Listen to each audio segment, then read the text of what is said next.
The hall smelled of beeswax and ambition, candlelight on every surface. A string quartet playing something soft, something pretty, something that lied. From the road, the carriages and the warm gold glow through the tall windows whispered of a wedding feast. Anyone passing would have smiled and walked on, and never known. But step inside, beneath the chandeliers, and it was a market, and the goods were women. They stood in loose rows, chins held high enough to look proud, low enough not to frighten, every curl pinned with purpose, every smile rehearsed until it stopped reaching the eyes. And at the very end of that row stood one who had not been dressed with strategy. She had been dressed with contempt, a hood over the upper half of her face, rope marks, still raw, on both wrists. The whole room stared sideways and asked the same silent question. What could a woman possibly do to deserve being brought here like that? Then the doors opened. The hall smelled of beeswax and ambition. Whitmore Hall, the grandest house in 3 counties. Candlelight on every surface. A string quartet in the corner, playing something soft, something pretty, something that lied. Because this was not a celebration. It looked like one. From the outside, carriages along the cobblestones, warm gold light spilling through the tall windows. Anyone walking past would have thought a wedding feast was underway. Anyone passing would have smiled and walked on and never known. But inside, beneath the chandeliers, it was a market, and the goods were women.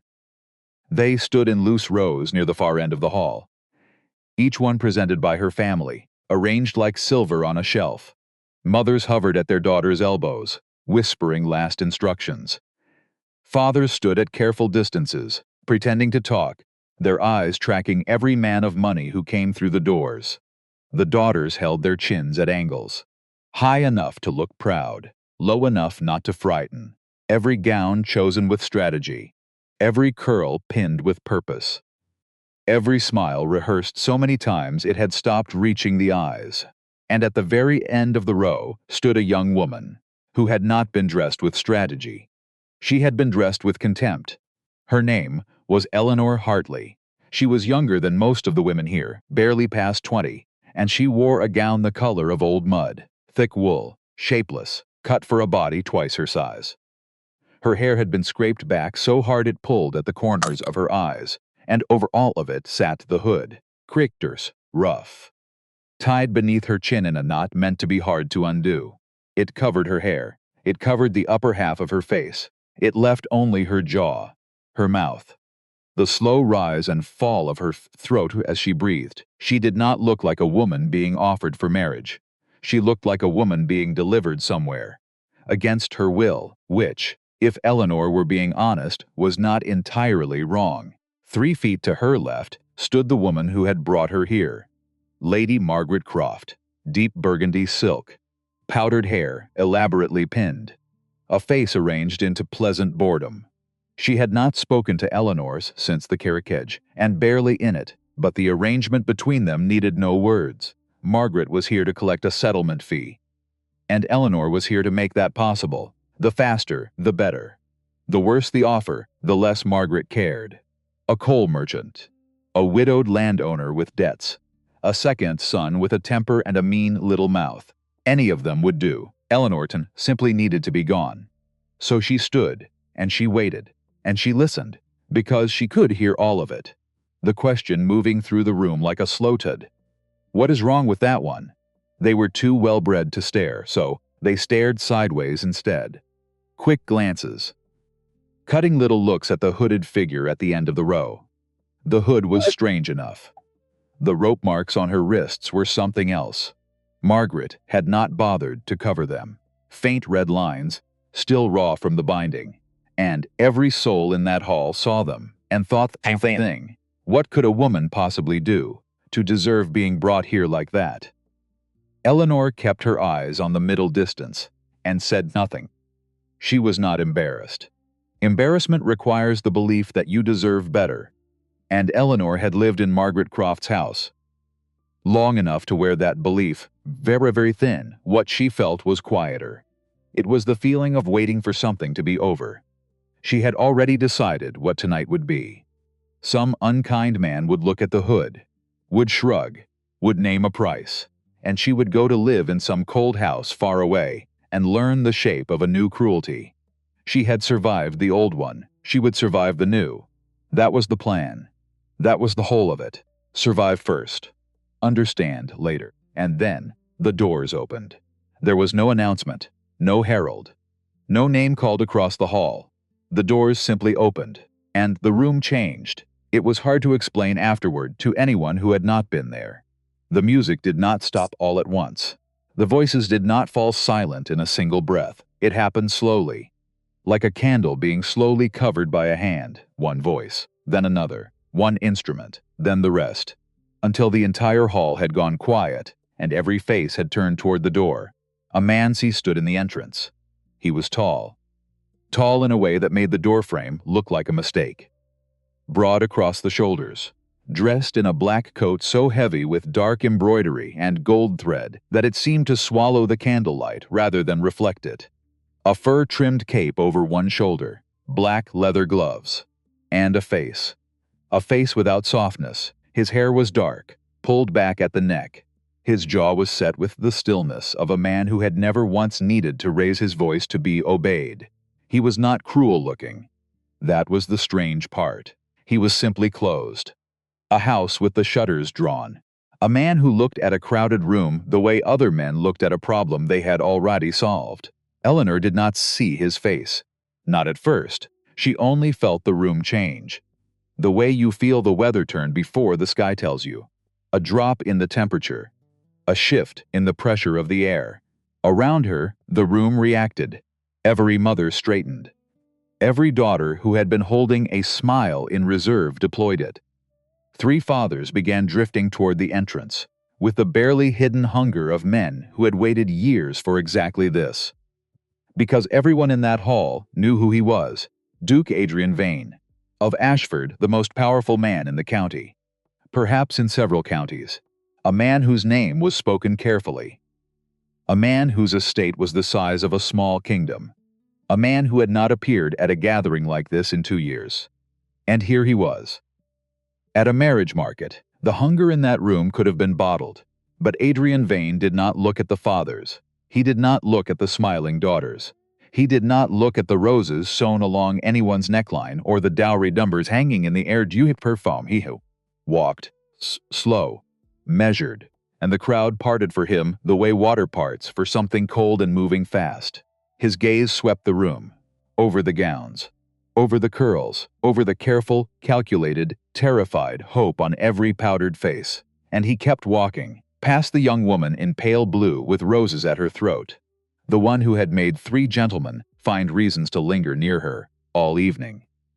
He passed her without a glance, past the widow in silver gray, with her tired, appealing dignity, past her, past the daughters, with the impressive dowries whose fathers had whispered the numbers into all the right ears, past, down the length of the hall, to the very end of the row. And he stopped, in front of Eleanor. The silence in that moment was a living thing. Eleanor felt it press against her from every direction. She had not moved. She had not looked up. She was aware of him the way you are aware of a storm just before it breaks. Not seen, felt. A wall of presence where a moment ago there had been only air. She heard his boots on the floor. She felt the pause, and then his voice, low, even, carrying not one single grain of doubt. I will take her. The hall did not erupt, not at first. For 2 full seconds, there was only silence, as if the entire room needed those 2 seconds just to believe what its own ears had heard. Then the murmuring began, low, disbelieving, then louder. And beside Eleanor, Lady Margaret Croft made a small sound, half a gasp, and half something dangerously close to triumph. Eleanor did not move. She was not certain her legs would carry her if she tried. Because the Duke of Ashford had looked at every woman in that room. He had passed the roses. He had passed the widow. He had passed the dowries, and the smiles and every carefully built display of worth on offer that night.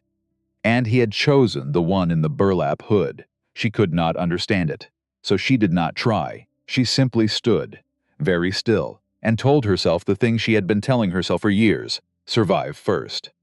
Understand later. The room they were shown to was small. A fire, 2 chairs, a writing table, a window that looked out onto nothing but the black country night. A solicitor sat at the table with a leather case.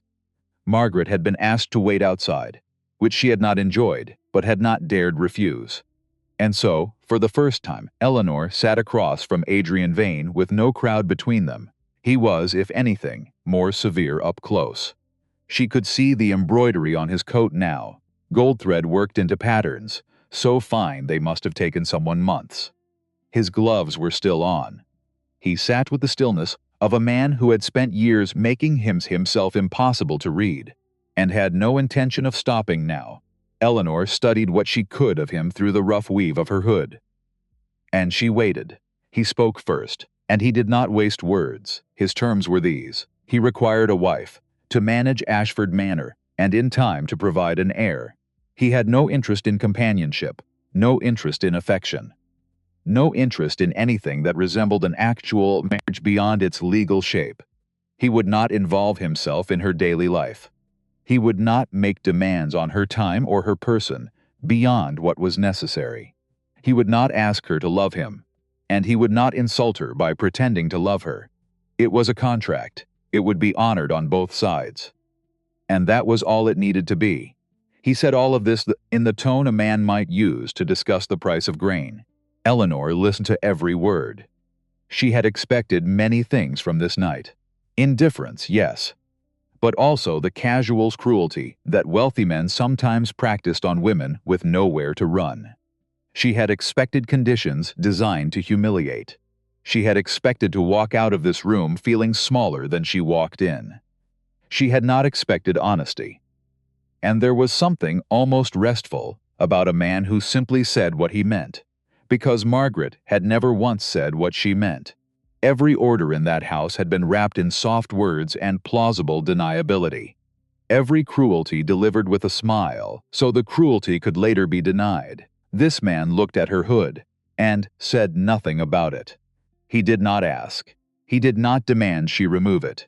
He simply moved to the next point on his list. As though a woman with a covered face were the most ordinary thing in the world. Eleanor heard herself agree. But there was a moment just before she did. The solicitor had risen to fetch a fresh sheet of paper. He crossed to the far side of the room, and the Duke leaned slightly toward him and spoke. Low. Not low enough, because Eleanor was close, and the room was small. And she had spent her whole life learning to hear the things she was not meant to hear. You're certain about this one, the solicitor murmured. And the Duke said, quiet and flat, I want one no will look at twice. No family of standing. No one asking questions. No one watching the house. A pause. The hood is convenient. And then the solicitor returned with his paper, and the moment closed over like water. Eleanor sat very still, so. That was it. Not kindness. She had not believed it was kindness. But she had let herself wonder, for one foolish heartbeat in a candlelit hall, whether a man had looked past the mud and the rope and seen something. He had not. He had seen the opposite of something. A woman so unwanted, so unwatched, so perfectly invisible, that she could be installed in his enormous house like a piece of furniture, and no one in all of England would think to ask why. She was not chosen. She was selected. For her smallness, for her silence, for the very thing that had been done to humiliate her. Something cold settled in Eleanor's chest, and something else too, because, and this is the strange part, she was not crushed by it. She was curious. What does a man need to hide, that he would build a wife out of a woman no one will ever look at? What is in that house? The solicitor slid the document across the table. The terms were fair, more than fair. A household allowance, a set of rooms, staff, access to the estate accounts. She would be a duchess in name and function, if not in feeling. It was more than she had been given in years, she signed, and Margaret Croft was brought back in to sign as her guardian. She signed fast. Her eyes were not on Eleanor's face. They were on the settlement figure at the bottom of the page. The solicitor handed her an envelope, and she slid it into the small bag at her wrist without once looking up. She did not say goodbye. She said something to the solicitor about the pleasure of the arrangement. Something about hoping the match would prove satisfactory. The polite close of a sale, which Eleanor supposed was exactly what it was. Then she left. Eleanor watched the door shut behind the woman who had raised her. If raised was the right word for what Margaret had done. And she waited to feel something. She felt nothing. And that, in itself, was a kind of answer. The carriage was dark inside and moved at a steady pace through country roads. Eleanor could not see. Adrian Vane sat across from her, one gloved hand on his knee, his gaze on the black window beside him. He did not speak. He did not look at her. He made no gesture toward the hood she still wore. Miles passed. The warmth of Whitmore Hall faded into the cold of a late English night, and Eleanor sat in the dark and breathed and let herself, very carefully, consider a thought. That cold indifference might be survivable, in a way that active cruelty was not. A man who did not want to look at her was, perhaps, a man who would also not want to hurt her. It was not hope. She had given up hope as a luxury years ago. But it was something adjacent to it, she thought, too, of the only kindness she could remember from the house she'd left. Not from Margaret, from Beatrice, Margaret's own daughter, a girl with a soft face and no power at all. One winter, when the fires in Eleanor's room had gone cold by Margaret's order, Beatrice had crept in past midnight and laid an extra blanket over her without a word, and crept out again and never once spoken of it. A small thing. A blanket. But Eleanor had kept it, the way she kept all the small kindnesses, carefully. Because there had been so few, she wondered if she would ever see Beatrice again. Then the carriage turned, and the thought folded away, and Ashford rose out of the dark. Ashford Manor arrived before dawn. And even in the gray half-light, it was enormous. Stone towers, long windows, a drive that went on far longer than seemed reasonable. It was not a house built for comfort. It was a house built for a statement. And the statement was power. Absolute and unapologetic, but the gardens told a different story. They flanked the approach, and even in the dimness Eleanor could see it. They had the look of things that had once been magnificent and had been allowed slowly to stop. Hedges grown wild, paths where the gravel had worn thin, rose bushes that had climbed past their stakes and now simply grew however they pleased, reaching, tangled, abandoned. A house this grand, with gardens this neglected, Eleanor noticed, and she filed it away. Inside, the staff was assembled in the entrance hall, a double line of faces, some carefully blank, some openly curious. 40 pairs of eyes, perhaps. All of them on the hooded woman in the mud-colored gown. Adrian Vane introduced no one. He said only that this was the new Duchess of Ashford, and that she was to be given every courtesy and cooperation.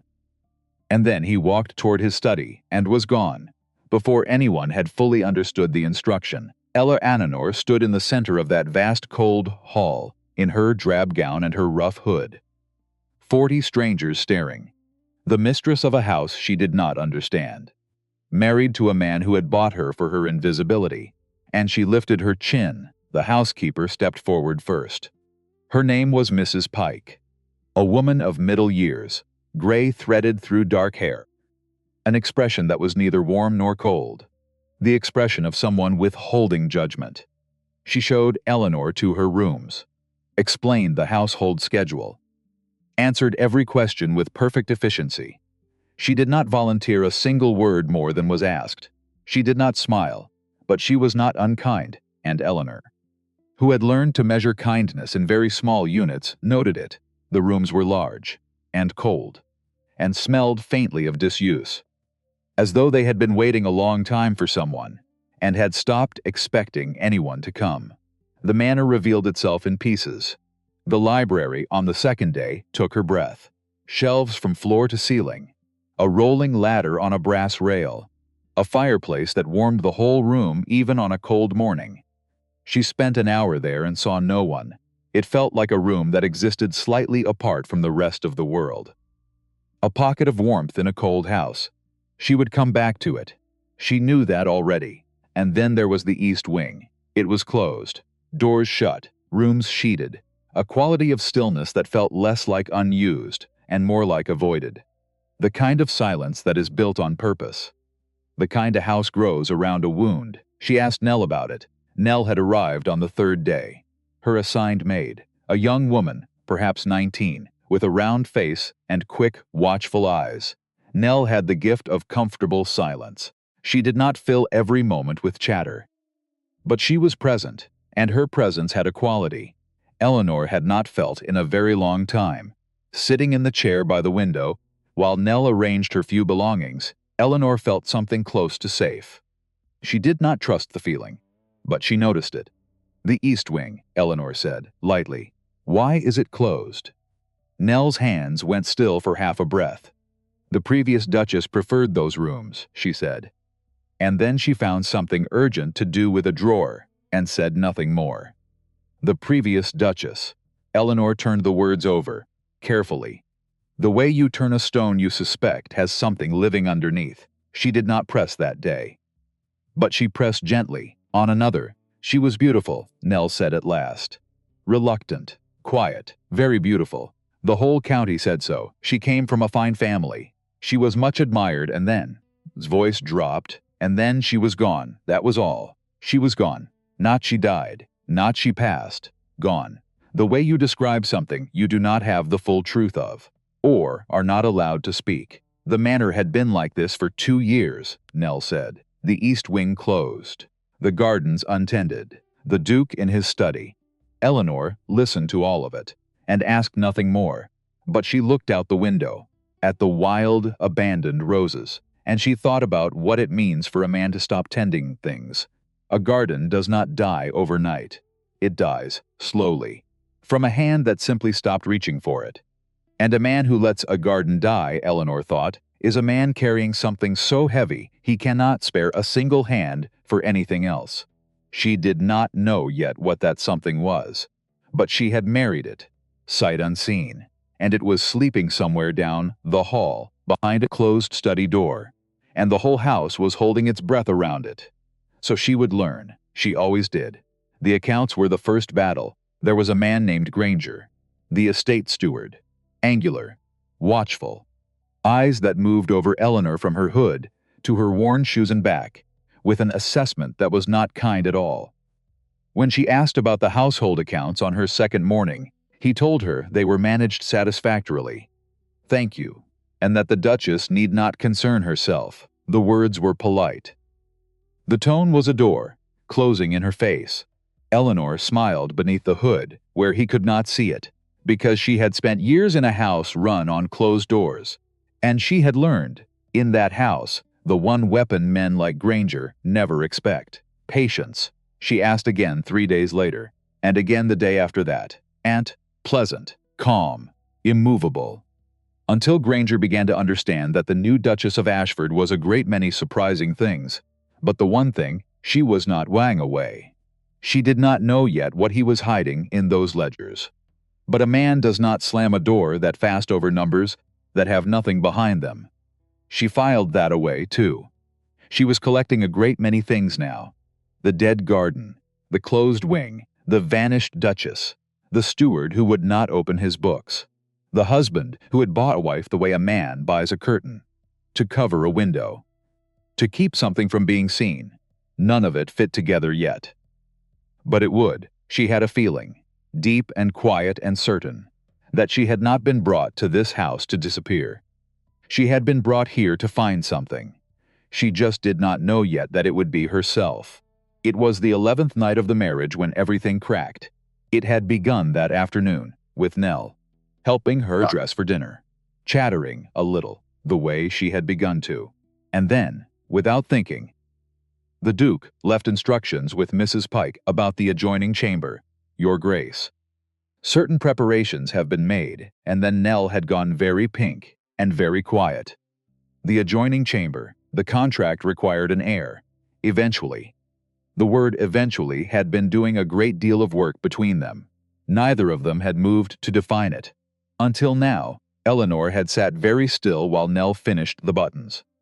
And after dinner, a meal at which Adrian Vane had actually been present, which was becoming, very slowly, less unusual, Eleanor went to her chamber. She dismissed Nell gently, thanked her, closed the door, and she stood in the center of the room. The fire was built high. Candles burned on the mantel and the side table. The room was warmer and softer than it usually was, which told her Mrs. Pike had been given instructions, and had followed them without a word. Eleanor's heart was a slow, heavy drum.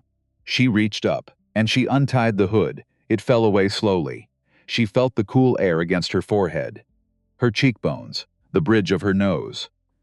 She felt the weight lift from her shoulders in a way that was not entirely about the cloth. She did not look in the mirror. She did not need to. She knew what was under the hood. It was the very reason she had spent her whole life being told to cover it. Not because she was ugly. Because she was the opposite. Because a beautiful, illegitimate daughter is a danger to a stepmother with daughters of her own to marry off. A pretty bastard draws eyes, draws questions, draws comparisons that no powdered, rehearsed daughter of Margaret Croft could survive. So they had hidden her. For years. The hood was not a punishment for being worthless. It was a cage for being too much. Eleanor sat on the edge of the chair near the fire. And she waited, and her hands did not shake, though she half expected them to. When the knock came, she said, "Come in." The door opened. Adrian Vane stepped inside and stopped. The change in him was immediate and complete. It was not dramatic. He did not stagger. He did not make a sound, but he stopped moving entirely. And the carefully managed blankness he wore, like armor, cracked, not shattered, just cracked. A fault line appearing in stone. He looked at her for a long time without speaking, and what he saw was this. A young woman with warm auburn hair that caught the firelight in a way the hood had never allowed. A face that was not fashionable, not conventional, but striking in a way that was entirely its own. High cheekbones, a mouth that held its feelings too carefully, dark eyes watching him right back, steady, a little sad, and completely without pretense. She was not plain. She was so far from plain that the word was absurd. And then, something moved behind his eyes, something fast and dark. His jaw tightened, his breath caught, and one word came out of him, low, almost soundless, pulled up from somewhere far below his control, Cecilia. The name landed in the room like a dropped glass, and Eleanor understood in one terrible, illuminating instant. So much. The closed wing, the dead garden, the wife built from a woman no one would look at. And now this. A man looking at her face and seeing a ghost. She had thought he was angry that she was beautiful. She had thought he believed she had deceived him. She had braced for that. For the look of a man who thinks he has been tricked. But this was worse. This was a man looking at a living woman. And seeing a dead one, she watched the recognition curdle into something else. A door slamming, shutters, dropping. The blankness rushing back to cover the crack, but too late, far too late. Because she had already seen through it, he took a step back. "Forgive me," he said. And his voice was wrong, stripped, bare. Nothing like the man who had said, "I will take her across a silent hall. I should not have come." "Wait," Eleanor said. She did not raise her voice. She never did, but something in the quiet of it stopped him at the door. "I did not deceive you. The hood, the gown, the way I was sold to you in that hall, none of it was mine. It was hers, my stepmother's. From beginning to end. I had no more choice in how I was shown to you than I had in being shown at all." He listened, his jaw stayed tight. The storm behind his eyes did not clear. "I do not know who Cecilia is," she said. Softer now, "but I know I am not her. And I know that whatever you are seeing when you look at me, it is not me." For a long moment, he said nothing. The fire popped, a log settled, and then Adrian Vane did the thing she would think about for many nights afterward. He looked at her, truly looked, not at the ghost, at her, for just one heartbeat. And in that heartbeat, something crossed his face that she had no name for. Grief, and underneath the grief, something that looked almost like the beginning of a question he was terrified to ask. Then he turned, and he left, and the door closed behind him, with a sound that was not quite a slam and not quite gentle either. Eleanor sat by the fire for a long time afterward. She did not put the hood back on. She could hear him faintly, through the wall that joined their chambers. The sound of footsteps. Slow, deliberate, back and forth, back and forth. A man who had meant to sleep and was finding, to his great inconvenience, that he could not. She thought about the crack in his face, about a dead garden and a closed wing, and a name spoken like a wound that had never healed. She thought about the fact that she had been bought to be invisible, and that she had, instead, become the most visible thing in his life. By simply taking off a hood, a wife built to be unseen, who had turned out to be the very image of the thing he could not stop seeing. He had wanted a woman no one would look at, and he had ended up with a woman he could not look away from. And the worst of it, the thing that kept her awake long past the moment his footsteps finally stilled, was that she did not feel afraid. She felt curious. Somewhere in that house was the truth of who Cecilia had been, and how she had gone, and why a man would close a wing and kill a garden and buy a hooded stranger rather than face it. And Eleanor Hartley had spent her whole life learning to find the things she was not meant to find. She looked into the fire, and she made a decision, quiet and certain, and, though she could not have known it then, the one that would change everything. She was going to learn what happened in this house, and she was going to bring it back to life. Starting with the garden, the fire burned low, and down the hall, at last, the footsteps stopped, and the great cold house of Ashford held its breath, and waited for morning. In the days that followed, Adrian Vane became a ghost in his own house. He was present, in the technical sense. His boots were heard on the stairs before dawn. His study lamp burned past midnight. His place was set at the dinner table, whether he came to fill it or not, but the quality of his absence had changed before. He had simply been away. Busy, occupied with the business of a great estate and the long habit of solitude. Now he was away from her, specifically, deliberately, with a consistency that told Eleanor it was not carelessness. It was a decision, and she understood it.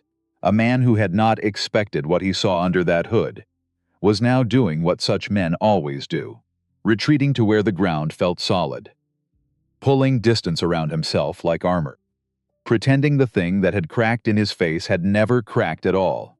She did not find this frightening. She found it almost endearing, in the way that very large and very proud things are endearing. When you catch them in a moment of softness, they would die before admitting to.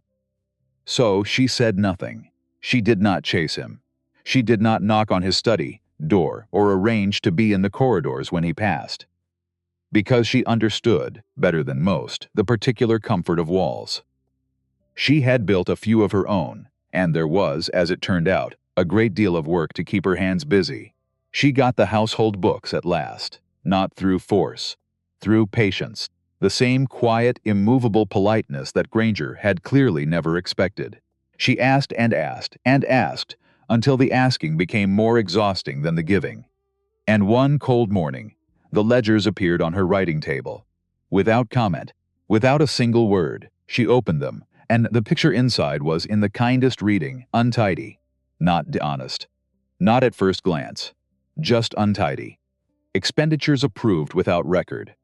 Orders placed with the same vendors year after year, whether or not better terms could be found.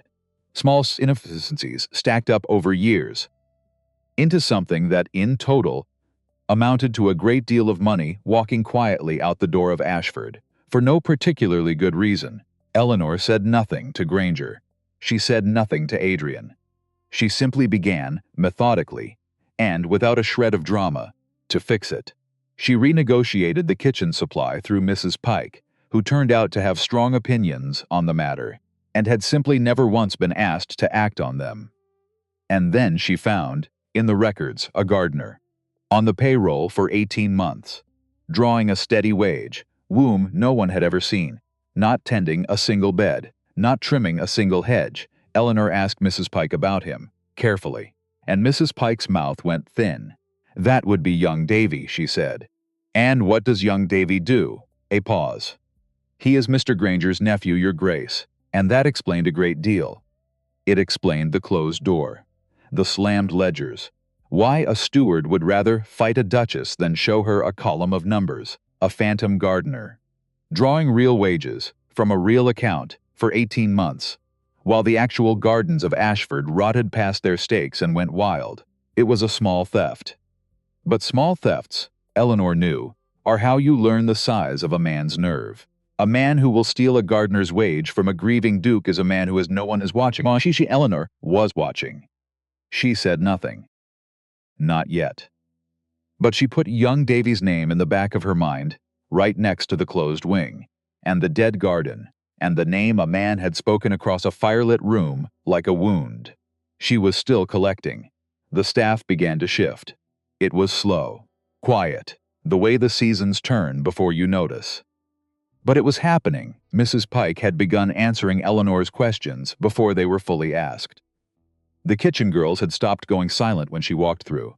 The footman, who had first greeted her with the blank faces of people, told to be respectful, but not told why, had begun to greet her in the mornings with something almost like warmth.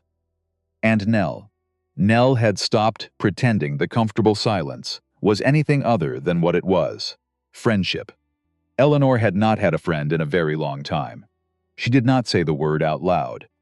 She was afraid that saying it might break it. But she felt it. In the cup of tea brought without being asked, the folded blanket, the way Nell hummed, just under her breath, while she worked, because she was no longer afraid of the room she worked in, and Adrian watched all of it, from doorways, from the heads of staircases, from the windows of his study. Eleanor caught him at it twice, and the expression he wore was not the one he wore for estate business. It was quieter than that. The expression of a man watching something grow, in soil he had been certain was dead, and not knowing what on earth to do with that information. She filed that away, too. She was getting quite a collection. 3 weeks after the night the hood came off, she asked about the archive. The estate's old records were kept in a stone room on the lower ground floor. Dry, cold, lined with leather ledgers and document boxes going back generations. Eleanor had been working through the current year's accounts, but she wanted the longer shape of things. The patterns, the history. She made the request to Adrian directly. She caught him in the corridor outside his study, on a Tuesday morning, when he had not quite managed to be elsewhere in time. It was the first time she had spoken directly to him in days. "I would like access to the archive," she said. He looked at her, for a moment. With that quality of assessment she had learned to read as his version of consideration. His eyes moved over her face, and she watched him decide not to flinch from it, watch the effort it cost him, to look at the face, and see her. And not the ghost. "Why?" he said. Not a refusal, a question. "The estate has a history," Eleanor said. "I would like to understand it. A house tells you what it needs. If you let it." Something flickered in his eyes. "And what?" he said, slowly. "Has this house told you?" Eleanor held his gaze. That something stopped. 2 years ago. And no one ever started it again. The corridor was very quiet. Adrian Vane looked at her for a long moment. And whatever he saw, whatever he heard in those words, it did something to him. The smallest thing. A breath he took and did not quite let out. "The archive is yours," he said. And he gave the order to Granger, whose face, on receiving it, was a small and perfect portrait of suppressed fury. The Duchess was not going away. And now she had the keys. The room was cold and smelled of age, and Eleanor liked it at once. She spent several afternoons there over the following week, working through ledgers by lamplight. The patterns she found were, for the most part, exactly what she expected. Solid income, manageable history. Problems explained by 2 years of grief, and Granger's particular style of management. It was ordinary, until it wasn't. She found the letters on a Thursday afternoon. In the space between 2 document boxes, on the second shelf from the bottom, near the back of the room where the lamplight barely reached. They were tied with a length of faded ribbon. A dozen of them, perhaps. The handwriting on the outer envelope was old, but legible, and it was addressed to a woman, a name Eleanor had heard only rarely in her life. Mostly in the past tense, mostly spoken by people who wanted her to understand that this woman had been a problem. Corinna. Her mother's name. Eleanor sat down. Slowly. on the cold stone floor, with the bundle in her hands, and she did not open it, because some part of her, some old, careful, well-trained part, knew, the way you know a storm is coming by the weight of the air, that whatever was inside these letters could not be unknown once known. She held them for a long time. Then she put them inside her journal and carried them back to her rooms, and did not open them that night. And she told herself it was because she was tired. She opened them 4 days later, alone, by firelight, when the house was quiet enough that the silence had weight, and the world she had been told about her whole life came apart in her hands. The letters were from her father, not the father she had been told about, not the cold man whose legitimate marriage to a woman of good standing had produced a respectable daughter and a title and a reputation. The marriage that had made Eleanor's own existence a stain, a shameful, inconvenient piece of evidence about a man's character. These letters predated all of that. They were dated years earlier, and they were written in a hand that was careful and ardent and entirely without the coldness she had built her whole childhood around. He had loved her mother. That was the first thing that was clear. He had loved Corinna in the consuming, reckless way of a young man who has not yet learned to manage himself, and the letters were full of it. Plans, promises, arrangements, an arrangement specifically, a marriage, conducted quietly, in a small church, in a village 3 counties away, with 2 witnesses whose names Eleanor did not know, conducted legally, conducted first, before any other marriage, before any other arrangement, before the official union that society recognized and recorded, and had used for Eleanor's entire life to define her as a thing that lived outside the law. Her parents had been married. She read it twice, then a 3rd time, because the words would not stay still on the page. She was not illegitimate. She was not a stain, not a shame, not a problem to be hooded and sold. She was the lawful daughter of a lawful marriage, the first marriage, the real one. And someone had buried it. She sat with that for a long time, turning it over, examining it from every side, waiting for the joy to come. It did not come, because there was a name. It appeared in the final 3 letters, mentioned as the man who had been approached about the record, the man who had arranged for the first marriage to be set aside, made to disappear, in exchange for considerations that were not named but heavily implied to be considerable. Set the letters down very carefully on her knee, and she read the name again, Lord Edmund Hale. The fire crackled, and the cold that moved through Eleanor had nothing to do with the room. Because she knew that name. She had heard it twice since coming to Ashford. Once from Nell, in the context of the previous Duchess's family, and once in a clipped, careful comment from Mrs. Pike about visitors the estate no longer received. Lord Edmund Hale, the father of the first Duchess of Ashford, the father of the beautiful, celebrated woman, whose rooms were still sheeted in the closed east wing, whose name no one in this house could say without a particular careful nothing in their voice. Cecilia.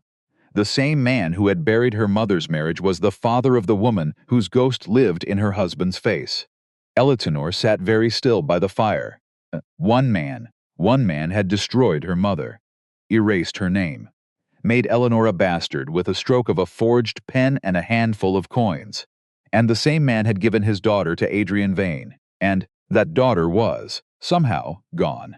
The pieces she had been collecting for weeks had just started, quietly, terribly to fit. She found him in the study at 10:30 in the evening. She had never knocked on that door at night before. There was a pause, then a short word, and she went in. Adrian was at his desk. Papers spread across it, a lamp burning close. He looked up when she entered, and something in her face made him straighten. She crossed the room, and she set the letters down on the desk in front of him. I found these. In the archive. They are my mother's. He looked at them, then at her. Read the last 3, and tell me you do not know the name at the bottom. He listened, which was how he listened when something had truly caught him. Without interrupting, he picked up the letters. He read, slowly, the careful contained stillness of a man processing something dangerous. She watched his face as he reached the final letter, and she watched it change, a sharpening, a recognition, followed instantly by a particular kind of control. A cold stillness, different from his usual blankness, because this one had heat underneath it. Banked. But there. You know him, Eleanor said. I know him. His voice was very quiet. He is Cecilia's father. Adrian's jaw tightened. For a long moment he did not speak. He looked down at the letter, at one word in the margin. A small annotation, made not by her father, but by another hand. There, he said finally. And he turned the letter so she could see. That note, in the margin. Do you see it? She did. I have seen that hand before.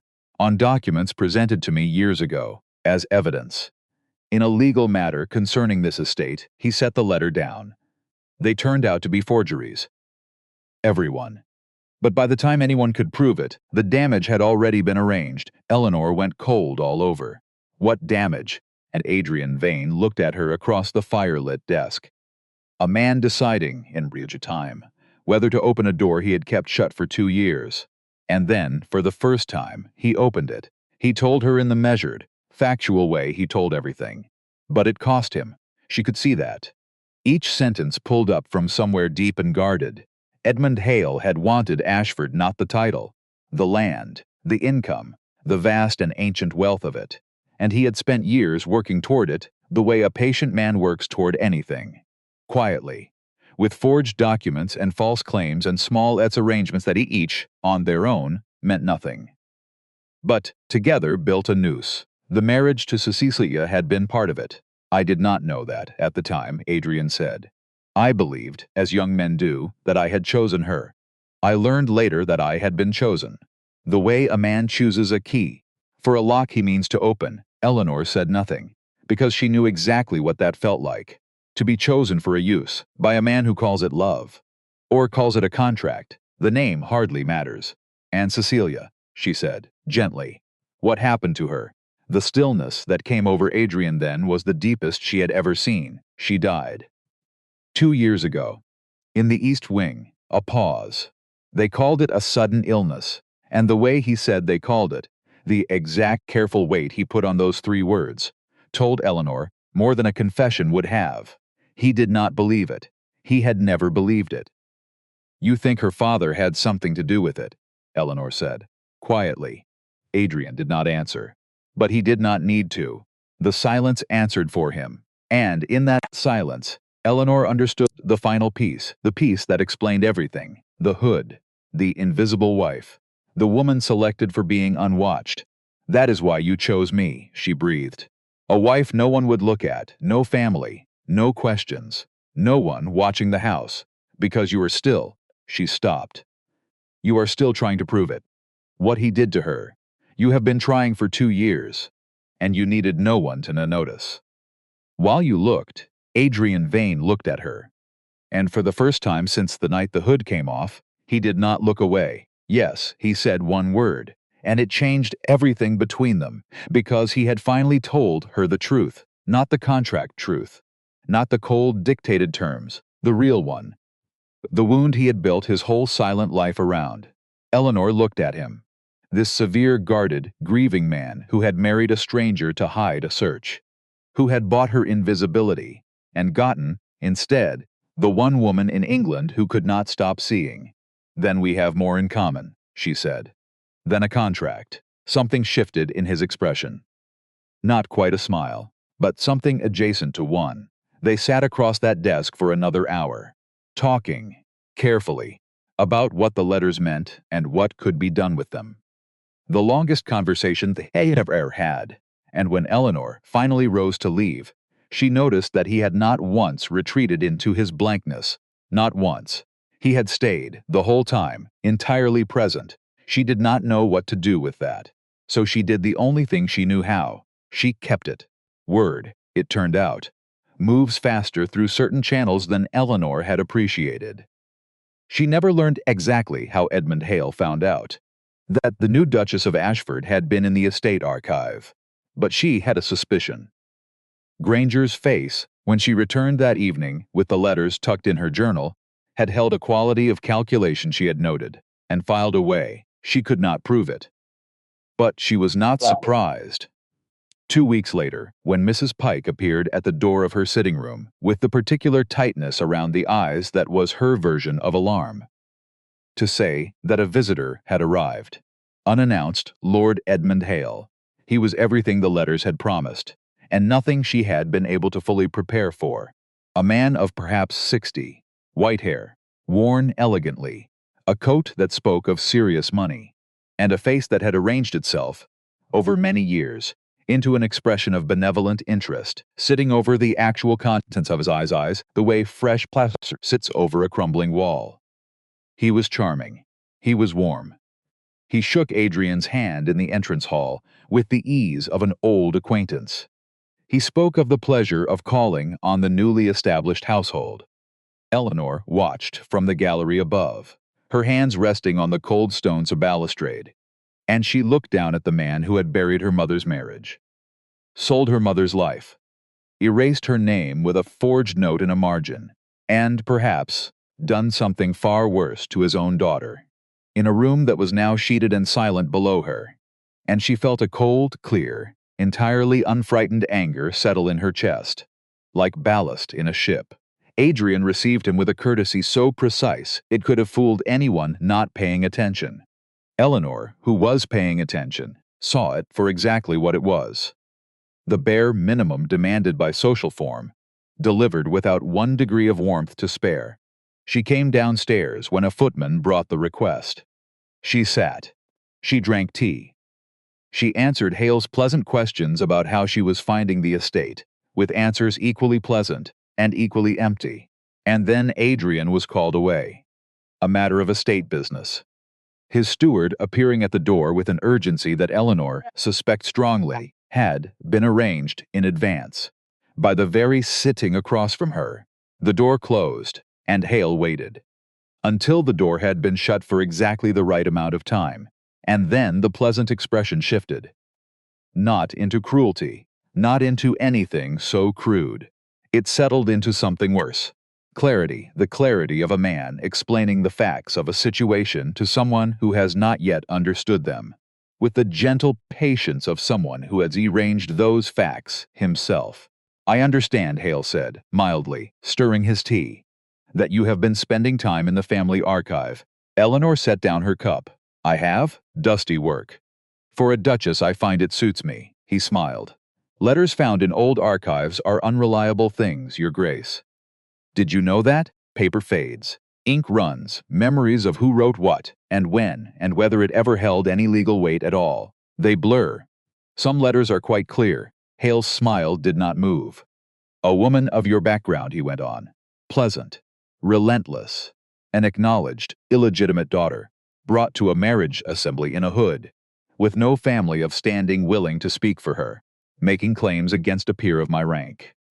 In a court of law he shook his head, slowly, almost kindly. "You would find the courts a very difficult environment, would I? The story such a woman might tell would, in the telling, reveal a great many things. About her own origins, her circumstances, things that would make her continued position, in this household and in society, rather difficult to sustain." He set down his spoon. "Do you understand me, Your Grace?" Eleanor looked at him, and she did not look away. "I understand you perfectly." And then he delivered the line that turned the cold in her chest to ice.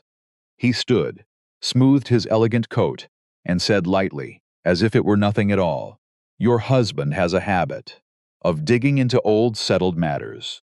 I would not encourage him in it." A pause. "Accidents have a way of finding men who dig too deep, as I believe this house already knows." And he smiled. A genuinely warm smile. That was the most frightening part of it. Eleanor stood, and rang for the footman, and had Lord Edmund Hale shown out, with every courtesy owed to a guest. She stood in the drawing-room alone after he had gone, and let her hands unclench, slowly, 1 finger at a time. She was shaken. She would not pretend otherwise. At least, not to herself, because the threat was not empty. He was right that she was vulnerable. Right that her history was the exact weapon he would use. Right that courts and society both ran on the currency of reputation, and that hers had been arranged very deliberately over many years to be worth nothing. But he had made one mistake. As this house already knows, he had not meant to say it. She was almost certain. It had slipped out, the way the deepest truth slips out of the most careful men. A flash of pride. A man who could not quite resist reminding her that he had done it before, and gotten away with it. He had just told her, without meaning to, that Cecilia's death was not an accident. That he knew it was not an accident. That he had made it look like one. Eleanor stood very still in the empty drawing room, and the fear, slowly, burned off. And underneath it was resolve. The garden was where she went when she needed air, and it was where Adrian found her. It was dusk, the light going soft and gold between the overgrown hedges. She stood near what had once been a rose bed, her arms folded, her gaze on the middle distance. He came to stand beside her. He did not ask right away. He simply stood there, present, waiting, prepared to wait as long as it took, which was a thing she had come to recognize as his. So she told him everything, exactly as Hale had said it, in the same conversational tone. Because she had learned, long ago, that reporting cruelty plainly is more powerful than dressing it up. She watched his jaw tighten, degree by degree. She watched the controlled fury move through him like weather through a closed room. Contained, but unmistakable. And when she reached the last part, as this house already knows, she watched something in him go very, very still. He said that, Adrian said. Quietly. To you. In my house he did. He threatened you. He threatened both of us. He just used me to do it. The garden was silent. And then Adrian Vane did a thing he had never done. He reached over. And he took her hand. It was not dramatic. There were no words first. No grand expression. Just his hand around hers. Warm. Steady. Certain. And he held it the way a man holds something he has no intention of releasing. Eleanor looked down at their joined hands. Then up at him. You will not face this alone, he said. His voice was low and rough at the edges, and more honest than anything in the contract had ever been. Whatever comes next, whatever he attempts, you do not face it without me beside you.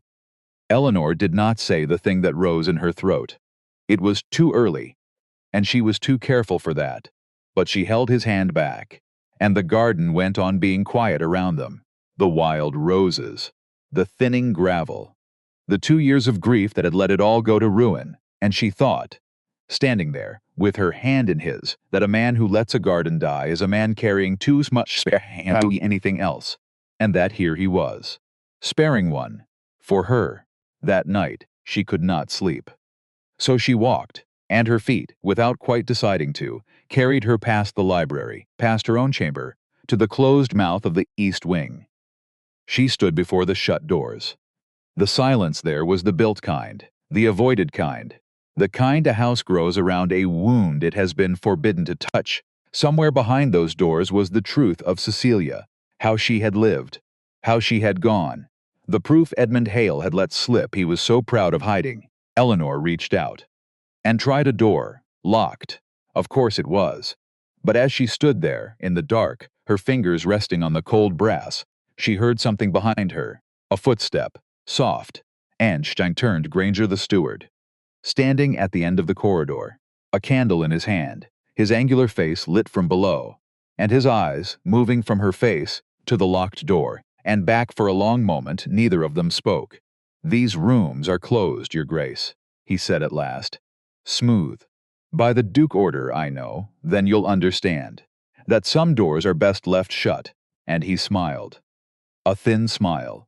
The smile of a man who carries a key in his pocket and answers to someone other than the master of the house. Eleanor looked at him, and she understood, in that instant, with total cold clarity, exactly whose man he was, and exactly how Edmund Hale had known about the archive, and exactly who held the key to the room where the whole truth was sleeping. Good night, Mr. Granger, she said, and she walked away, calm, unhurried, her chin level, but her mind was racing, because she had just found the lock, and she had just found the man who held the key, and somewhere behind those doors, Cecilia was waiting, to finally, After 2 long silent years, tell her story. Eleanor returned to her chamber, and she did not sleep. She planned. The key was the first battle. Eleanor did not steal it.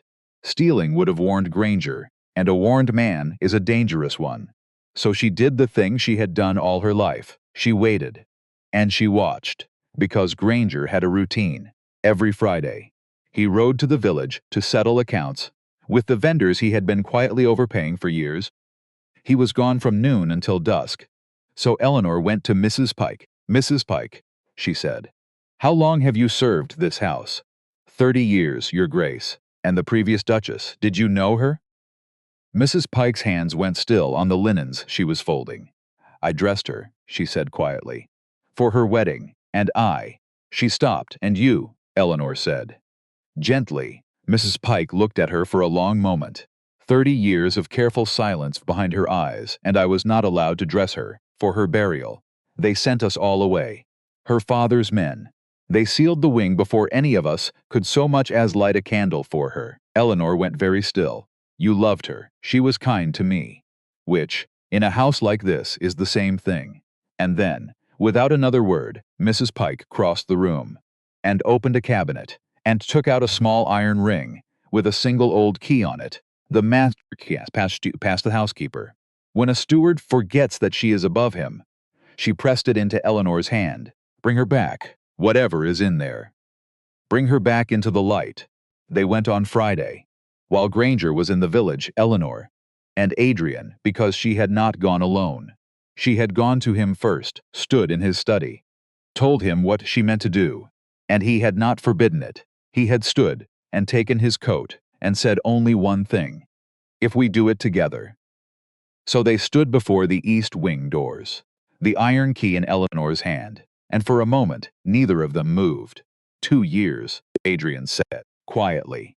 "I have not opened these doors in 2 years, I know. I told myself it was grief, that I could not bear to see her rooms." He looked at the door. "But it was not grief, it was guilt. I let her father bury her without a sound. I let him seal this wing. I let him win. Because I could not prove what I knew in my bones. And a man who cannot prove a thing, eventually, stops trusting that he knows it at all." Eleanor put her hand over his. "Then let's prove it." And she turned the key. The wing smelled of dust and stopped time. Sheets over the furniture. Curtains drawn. 2 years of silence settled over everything like snow. And in the last room, the bedroom, with its tall sealed windows, Eleanor found a writing desk locked. But the iron key was a master key. And it opened that too. Inside, beneath a stack of yellowed correspondence, wrapped in a square of dark silk, was a journal. Cecilia's journal. Eleanor lifted it out with both hands. The way you lift something fragile, and holy, and long awaited. And she opened it. And in the failing light of a sealed room, the first Duchess of Ashford finally began to speak. What Eleanor read changed everything, because Cecilia was not the villain in this story. Eleanor had wondered, in the worst of her secret thoughts, whether the woman whose face she now wore had been part of her father's scheme. A willing tool. Married off to ensnare a duke. But the journal told another tale. Cecilia had loved Adrian, clumsily first, then deeply.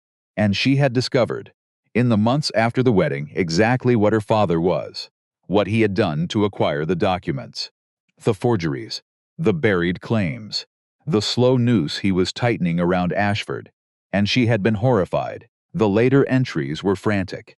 A young woman discovering her father was a monster, and deciding, bravely, terribly, to stop him. She had written that she meant to go to a magistrate, that she had gathered proof, that she would expose her own father. To save her husband's house, the final entry was dated 3 days before she died. "If anything happens to me," she had written, "look in my father's hand. He signs his lies the same way he signs his name. He cannot help it. The pride of a man who has never been caught." And then, nothing.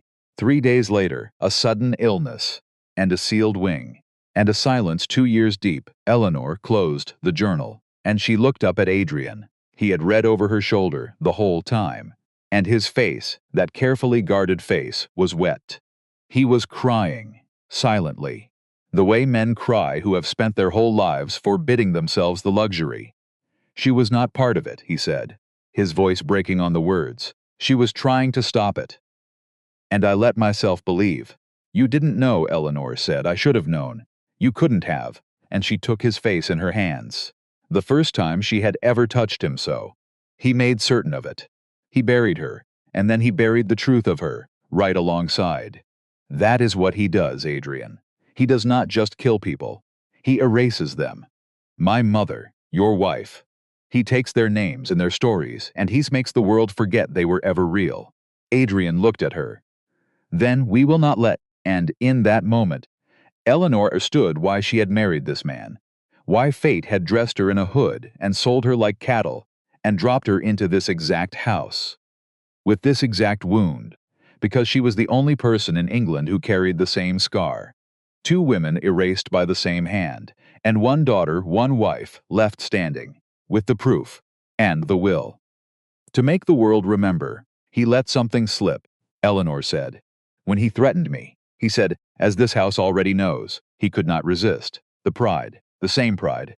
Cecilia wrote about. She held up the journal. He cannot help signing his lies. And now we have her saying so. In her own hand. From beyond the grave, she closed the wing behind them. But she did not lock it, because it was done being a tomb. The Aldermore Ball was the event of the season. Every family of standing attended. Every alliance observed. Every scandal confirmed or denied, by who arrived with whom, and where they stood, and what they chose to say, or not say, in the hearing of the right people. Adrian had attended every year since inheriting the title, always alone, always leaving early, always prompting the same pitying murmurs about a man with such an estate and no proper wife. This year he arrived with one, and Eleanor Hartley walked in Narwin to Aldermore Hall on the arm of the Duke of Ashford. With no hood, no veil, nothing between her face and whatever the room chose to make of it. The gown was deep, clear blue. Nell had found it in the manor's stores, set aside for some occasion that had never come, and altered it in 2 exhausted, proud days. Eleanor's hair was down, mostly down, arranged with a simplicity that was, in the right light, more striking than any elaborate curl, and the room reacted. It was not the explosion of the marriage market, it was the inverse. A slow, comprehensive quiet, spreading outward from their entrance the way still air goes silent before a storm churned. Faces turned. Fans paused mid-flutter. Conversations died mid-sentence. The ruthless Duke of Ashford, who had attended this ball alone for 2 years, had arrived with a woman on his arm. And the woman was unveiled. And the woman was, the room recalculated. And recalculated again, remarkably beautiful. Eleanor kept her chin level, her hand light on his arm, and she looked at the room with the expression she had felt over a lifetime of being looked at unkindly. Not defiance, not apology. Simply presence, the hooded woman from the auction.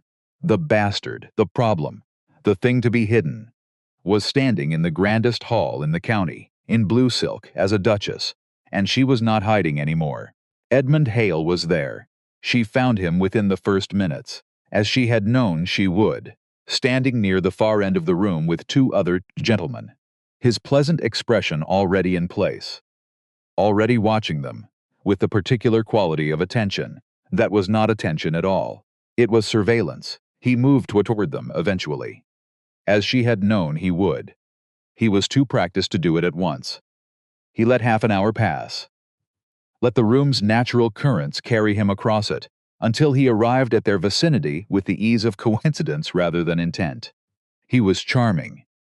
He expressed delight at seeing the Duke, and particularly the Duchess, and the slight emphasis on the word Duchess was so slight, so perfectly calibrated, that only someone who had sat across from him in a drawing room and heard the threat, under the warmth, would have caught it.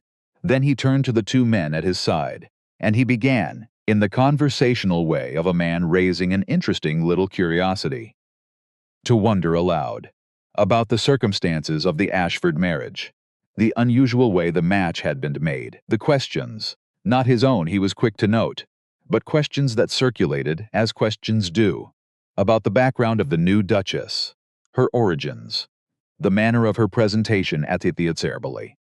whether a woman of such unclear standing could properly be said to hold the title at all. It was expertly done. Social murder with no fingerprints, and around them, Eleanor felt it begin to work, the heads turning, the whispers catching, the room, hungry for a scandal, beginning to feed. Eleanor's heart was a war drum, because this was the moment, the blade's edge, where everything either broke or held. And then, beside her, the Duke of Ashford stepped forward. He did not raise his voice. He did not need to. Because when the Duke of Ashford spoke in a certain register, conversations within a great radius simply stopped by a kind of collective involuntary attention.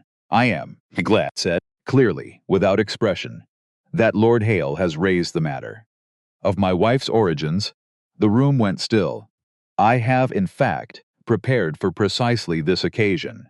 And he gestured to a man who had been standing near the wall for the past hour, in the inconspicuous manner of someone instructed to stand inconspicuously until required, a magistrate of the county court. Invited specifically. For this Eleanor watched Edmund Hale's face, and she watched the first crack appear, because the magistrate stepped forward, and Adrian Vane reached into his coat, and he produced the letters.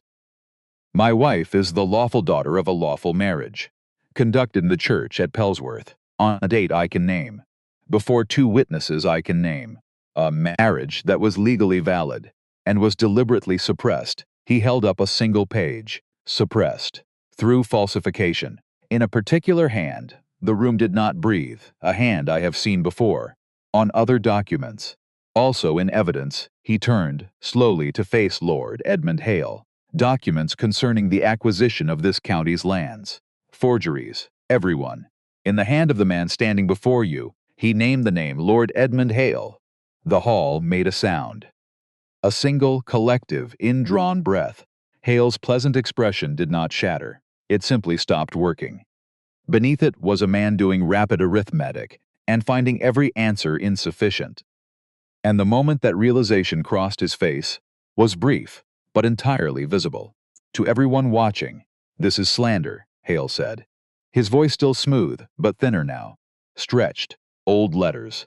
Unreliable claims from an illegitimate. "She is not illegitimate," Adrian said. "We have just established that. Do try to keep up." A few people, despite themselves, laughed. And there is no sound, in all the world, that a man like Edmund Hale fears more than laughter. But Hale was not finished, because men like him are never finished, while they still have one card to play. "Letters can be forged by anyone," he said. Recovering. Rallying. A clever woman, with a grudge and access to an archive, could produce a dozen such letters in an afternoon. Where is your proof that these are genuine?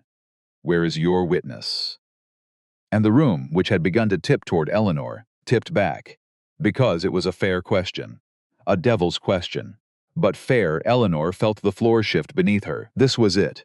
The thing she had feared. His word, his rank, against a handful of old paper and a hooded bastard's story. Except, she reached into the small bag at her wrist, and she stepped forward. "You want a witness, my lord?"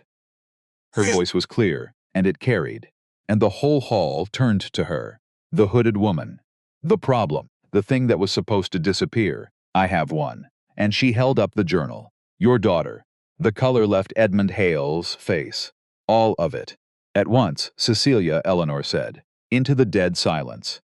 Wrote everything down. The forgeries. The schemes. The way you tried to steal this house through her marriage. She discovered what you were, and she could not live with it. She gathered proof. She meant to go to a magistrate. Eleanor's voice did not waver, and 3 days later she was dead. Of a sudden illness, in a wing you sealed before anyone could so much as light a candle for her. The magistrate stepped closer. "That journal, madam." "May I?" "You may," and she handed it to him. "Read the last entry aloud if you would." She left instructions, for exactly this moment, and the magistrate, in the absolute silence of Aldermore Hall. "Read." He read a dead woman's last words. "Look in my father's hand. He signs his lies the same way he signs his name. He cannot help it. The pride of a man who has never been caught." And then the magistrate laid the journal beside the forged letters, on the table, where every nobleman near enough could see. The same loop on the H, the same proud, curling tail on the final letter. The same hand, on a document that stole one woman's life and, on a young wife's testimony, from beyond the grave. The same hand, it was undeniable, it was over. Edmund Hale ran out of words. He stood in the center of the grandest hall in the county. 60 years of charm and arrangement, and quiet, patient evil, collapsing in on itself. As 400 eyes watched the plaster crack, and the crumbling stone behind it finally show. "You killed her," Adrian said, quietly now, just for him. But the room heard it. The room heard every word, your own daughter. Because she was good, and you were not. And you could not abide a single honest thing in a world you had spent your whole life forging. His voice was steel under velvet. "I let you bury her in silence for 2 years. Because I could not prove what I knew. I will carry that. But it ends tonight," the magistrate signaled. And 2 men who had come with him stepped from the edges of the room. "Lord Edmund Hale, you will come with me, to answer to the law, for forgery, for the theft of the Hartley inheritance, and for the death of the Duchess of Ashford." Hale looked around the room. For an ally, for an sexet, for one single friendly face, and found none, because the most powerful man in the room had just been unmade by an old journal. And a packet of letters. Woman in blue who was supposed to have disappeared, they led him out. And the quiet that followed his departure was the kind that meant everyone in that hall understood exactly what they had witnessed, and was already composing the letter they would write home about it. But Eleanor was not watching the doors. She was watching Adrian. And Adrian turned. In the middle of that hall, with half of England's good society watching, he turned away from the spectacle of his enemy's ruin, to look at her, and in the quality of that turn, the way his whole attention shifted to her, as though everything else in the room had become, suddenly, irrelevant. Something communicated itself to the assembled company before a single word was said. "You did not have to do that," he said, softly. "Use your journal. Speak. You could have let me handle it. You could have stayed safe, hidden. The way he wanted you. I am done being hidden," Eleanor said. Adrian looked at her for a long moment, and then, in the candlelight of Aldermore's grand hall, with all the watching, he said, "She had, then, not let herself hope for. You are the most honest person I have ever known. And it took me far longer than it should have to understand that honesty, in a person, is not a thing to be feared. It is a thing to be worthy of." He took her hand. "You are my wife, and my Duchess, and you have been those things since the day you walked into my house, and made it, without even trying, into something that deserved the name." The room was very still, and Eleanor Hartley, who had been sold in a hood, trussed with rope, named a problem, hidden away like a thing of shame, stood in the most beautiful hall in the county, and was seen. Truly, completely. Seen. She did not say the thing that rose in her throat, not yet, but she held his hand, the way he held hers, like something neither of them had any intention of releasing. The legal proceedings took 3 months. They were not pleasant months. There were depositions and counterclaims, and the particular grinding tedium of the law, which seems to exhaust everyone involved into submission. Eleanor attended every session that required her, accompanied by Adrian, and by a solicitor he had engaged, who was precise and formidable, and had clearly been chosen for exactly those qualities. At the end of 3 months, the court found in her favor. On every count, the prior marriage of her parents was confirmed. The Hartley inheritance, lands and income that had been tied up for years in arrangements built on the lie of her illegitimacy, was formally restored to its rightful heir, and Edmund Hale was convicted of forgery, of theft, and, on the strength of his daughter's journal and the testimony it inspired, of far darker things. He would not see freedom again. Eleanor sat in solicitor's office on the day the final document was signed, and she looked at the pages in front of her, and she felt very little of what she had expected to feel. Not triumph, exactly, not even relief, in the simple way she had imagined. Something quieter. The particular feeling of a truth that had always been true, finally being called by its name. Her mother had been a wife. Eleanor had been a daughter.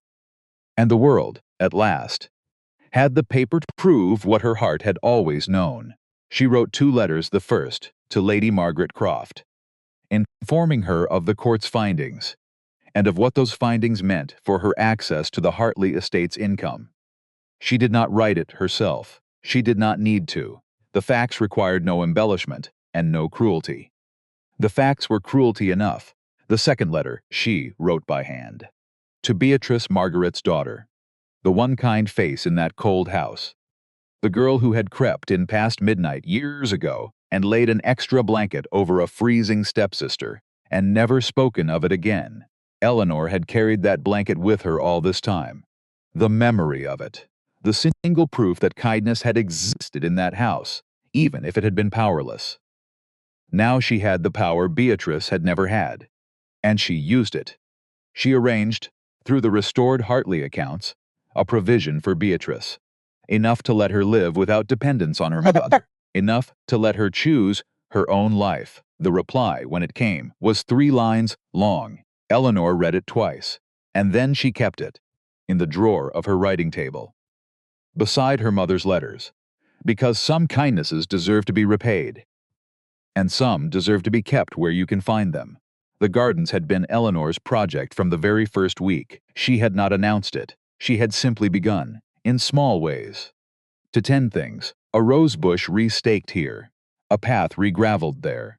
She had found the old groundskeeper, a man named Barrow, elderly, mournful, who turned out to have Furstfirfingen about what the gardens had once been, and a deep, quiet grief at what they had become. And the 2 of them had agreed, without much ceremony, on what might be done, and in what order. Over the months of the proceedings, while papers were filed and arguments were made in distant courtrooms, the gardens of Ashford had been quietly becoming themselves again. By the spring after the ball, the rose beds bloomed. The paths ran clean. The hedges held the shapes they had been cut for. And the kitchen garden, reduced for 2 years to weeds, now grew enough to truly feed the house. Adrian watched all of it happen, with the expression she had come to understand. The one that was not quite wonder, and not quite anything else she had a name for, but which involved a quality of attention he gave to nothing else in the world. He had asked her, once, how she knew what to do in a garden. And she had told him the truth. I don't. Not particularly. I simply found someone who did, and made sure he had what he needed. Adrian had looked at her for a long moment, then looked out at the blooming beds. I had forgotten, he said, very quietly, what they looked like, and she had not asked whether he meant the gardens, or something else.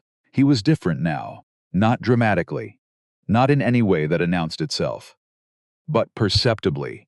He came to the library in the evenings, and did not always bring work. He appeared at dinner with something occasionally approaching punctuality. He asked sometimes what she had done that day, and listened to the answer with the attention of a man who genuinely wanted to know. And he sought her in rooms. That was the thing she noticed first. The way his gaze went to where she stood before it went anywhere else. The east wing was open now. Aired, lit, the sheets gone, the curtains drawn back to let the sun in. Cecilia's rooms were no longer a tomb, they were rooms again. And on a small table by the window, where the light was best, Eleanor had placed a single-framed portrait, the first Duchess of Ashford, brought back into the light, where she belonged. Adrian had stood before it for a long time, the first day it was hung. Thank you, he had said. Finally, for giving her back her name, she gave us the truth. It was the least we could do. To give her back the light. The evening it finally happened came on an ordinary Tuesday in late spring. She was in the library, reading. He had been there an hour, and they had talked a little about several small things, in the comfortable, unremarkable way of people who have learned each other's rhythms, and then fallen quiet together, in the way that requires no managing at all. He set his book down. She heard it and looked up. He was looking at her, with the particular quality of a man who has reached a decision after a long time of deliberating, and who finds, now that the deliberating is over, that the decision is far simpler than it had seemed from incident. "I love you," he said it plainly, without preamble, in the exact register he used for facts he was entirely certain of. "I have understood this for some time, and I have been trying to find the right way to say it, and I have concluded that the direct way is the only honest one, and that you, above everyone I have ever known, deserve honesty." Eleanor set down her own book. She had known. She had known in the way she had come to know all things about this man, not from what he said, but from the long accumulated evidence of how he moved through the world when she was in it. She had known, and she had been waiting, without pressure, for him to arrive at it himself. She looked at him across the firelit room. This severe, careful, quietly extraordinary man, who had chosen her as an act of self-protection and been undone by her. Completely. "I love you too," she said it in the same plain, certain way, because she had learned from him that directness is its own kind of tenderness. And then they stepped out, together, into the garden she had brought back to life. It was early summer now, roses along the south wall, the kitchen garden in ordered rows beyond the hedge, old Barrow's stubborn pride evident in every tended inch of it. Eleanor stood in the middle of the path she had re-gravelled in the autumn, and Adrian stood beside her, and neither of them was looking at the garden exactly, but at what the garden had become, from what it had been. Two people who had arrived at each other by the worst possible road, a woman sold as worthless, a man determined to feel nothing, a hood, a rope, a candle-lit hall full of people who watched and whispered, and understood nothing of what they were watching. They had chosen each other badly, for the wrong reasons, in the wrong season, with every advantage arranged against them, and they had found, in the quietest and most unheroic way, that none of it had mattered, that love is not stopped by bad conditions, or cold arrangements, or walls built carefully over years to keep it out, that it arrives, if it is real, through whatever small gaps are left, through late evenings in a library, through honesty offered when nothing requires it, through a woman who tends things back to life, and a man who had forgotten, until he watched her do it, that things could be tended at all. Eleanor looked at the roses, and she thought of her mother, Corinna, whose name was finally spoken correctly, whose marriage was finally written in the right column, of the right page, whose daughter was finally, exactly where she was meant to be. Adrian looked at the garden, and he thought that he could no longer remember what the estate had felt like before she was in it, and that this was entirely her fault, and that he was not remotely interested in her correcting it. The evening light moved across the roses. The garden was very still. They were standing in it together. She had walked on that hall in a hood, trust, and sold, and named a problem. And she walked out of this story a duchess, a daughter restored, a wife, and at long last, a woman seen, the forgotten one, who turned out to be the one the story was always about.